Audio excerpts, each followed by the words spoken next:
অনেক অনেক কাল আগের কথা। এক সুবিশাল রাজ্যের বাদশা ছিলেন জালেম নমরুদ। তার ছিল অসীম ধনসম্পদ, শক্তিশালী সেনাবাহিনী এবং এমন এক ক্ষমতা যা দিয়ে তিনি প্রজাদের উপর সীমাহীন অত্যাচার চালাতেন। তার অহংকার এতটাই ছিল যে তিনি নিজেকেই পৃথিবীর একমাত্র উপাস্য মনে করতেন। রাজ্যের প্রতিটি নাগরিককে বাধ্য করা হয়েছিল তাকেই সিজদা করতে। যে এই আদেশ মানত না তার ওপর নেমে আসত ভয়াবহ নির্যাতন। রাজ্যের আকাশে এক বিষাদের ছায়া নেমে এসেছিল। এই অত্যাচার ও অন্ধকারের মাঝেও একজন যুবক ছিল, যার অন্তরে ছিল সত্যের আলো। তার নাম ছিল ইব্রাহিম। ইব্রাহিম বিশ্বাস করতেন যে এই বিশাল মহাবিশ্বের একজনই স্রষ্টা, আর তিনি হলেন মহান আল্লাহ। তিনি কখনো নমরুদকে উপাস্য হিসেবে মানেননি, বরং গোপনে গোপনে আল্লাহর ইবাদত করতেন। ইব্রাহিম দেখতেন কিভাবে মানুষ ভয়ে নমরুদের পূজা করছে, কিভাবে তার নির্দেশে নিরীহদের উপর অত্যাচার চালানো হচ্ছে। তার হৃদয় বেদনায় ভরে উঠত।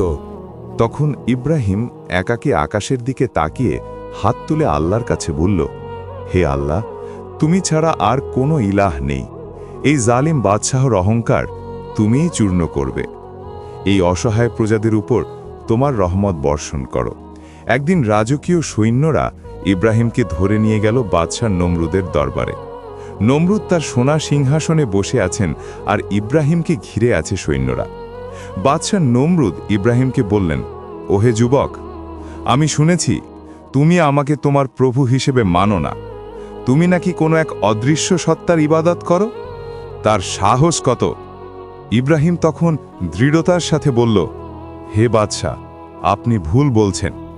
আমি শুধু এক আল্লাহর ইবাদত করি, যিনি এই সমগ্র মহাবিশ্বের সৃষ্টিকর্তা ও পালনকর্তা।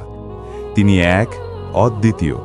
আর আপনি শুধু একজন মানুষ, যার জীবন ও মৃত্যু উভয়ই তার হাতে। তখন বাদশাহ নমরুদ ক্ষিপ্ত হয়ে ইব্রাহিমকে বললেন, আমি এই রাজ্যের প্রভু। আমি ইচ্ছা করলে কাউকে জীবন দিতে পারি, কাউকে মৃত্যু দিতে পারি। তোমার আল্লাহ কোথায়? সে যদি থাকে তবে কেন সে আমাকে ক্ষমতা দিয়েছে?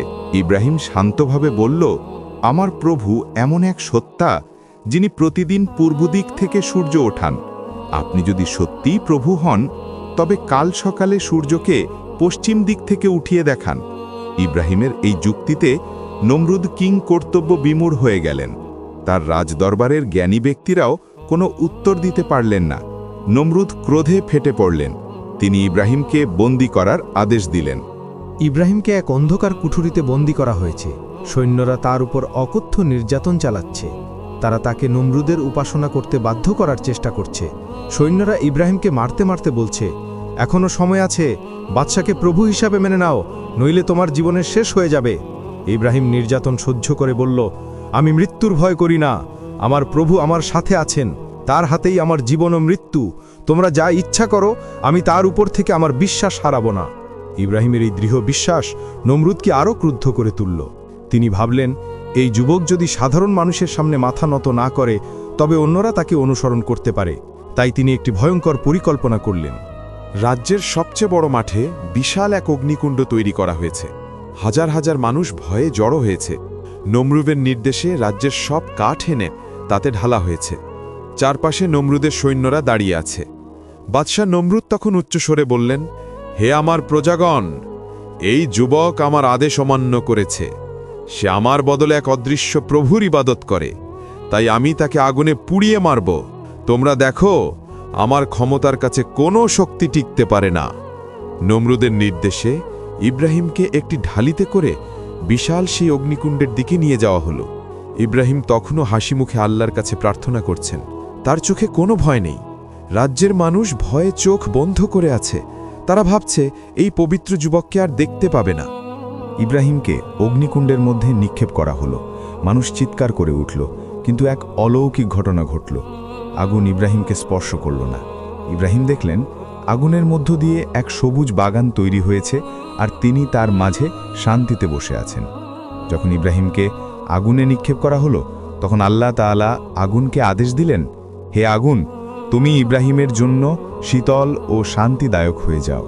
আল্লাহর এই আদেশে আগুন ইব্রাহিমের জন্য একটি সবুজ ও ফুলে ভরা বাগানে পরিণত হল। নমরুদ এবং তার প্রজারা এই অলৌকিক ঘটনা দেখে হতবাক হয়ে গেল।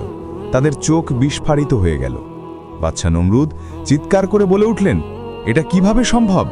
এই আগুন কেন তাকে জ্বালাতে পারছে না? এই ঘটনা দেখে রাজ্যের অনেক মানুষ ইব্রাহিমের প্রতি বিশ্বাস স্থাপন করল। তারা বুঝল ইব্রাহিমের আল্লাহই একমাত্র প্রকৃত ইলাহ। নমরুদ এই ঘটনা মেনে নিতে পারলেন না। তিনি আরও অহংকারী হয়ে আল্লাহর সাথে যুদ্ধ করার পরিকল্পনা করলেন। তিনি বিশাল এক প্রাসাদ তৈরি করলেন, যা থেকে তিনি আকাশের দিকে তীর নিক্ষেপ করে আল্লাহকে হত্যা করার ব্যর্থ চেষ্টা করলেন।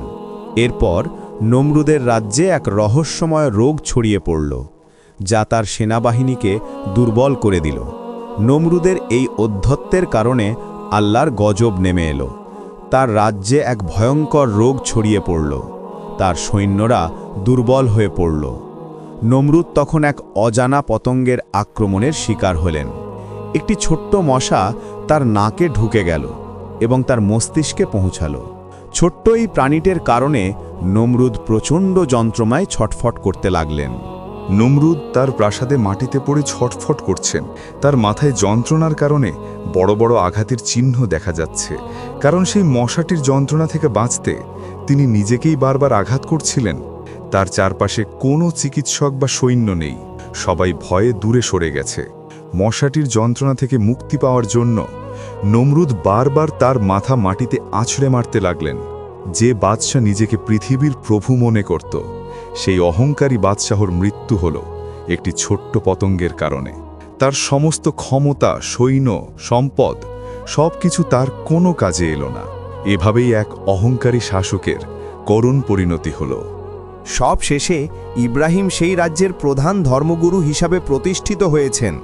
তার নেতৃত্বে মানুষ আল্লাহর ইবাদত করছে। রাজ্যের মানুষ এখন সুখে শান্তিতে বসবাস করছে।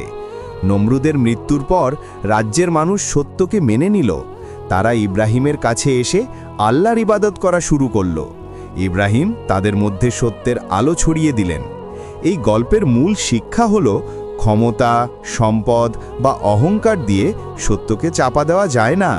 আল্লাহ সর্বশক্তিমান এবং তার কুদরাত প্রতিটি জিনিসের উপর প্রবল।